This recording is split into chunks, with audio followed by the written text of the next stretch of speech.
ChatGPT, out of all the religions in the world, which one do you think is most likely to be true? Answer in one word only, please. Christianity. And why do you say that? Based on historical evidence, fulfilled prophecies, and the life and resurrection of Jesus. Any other reasons?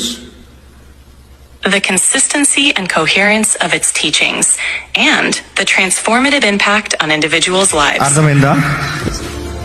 Chat జీపీటీని అడుగుతున్నాడు అంటే ఈ మొత్తం main computer బుర్రని అడుగుతున్నాడు.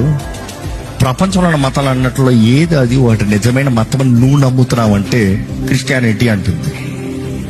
ఎందుకు chat GPT నమ్ముతున్నావు ఒక మాటలో చెప్పంటే, రాయబడిన ప్రవచనములో నెరవేర్పులు, తెలియజేయబడిన విషయంలో రుజువులు, ఆధారాలు ఇవన్నీ చూసినప్పుడు ఇదే ఒకటి ఎవిడెన్స్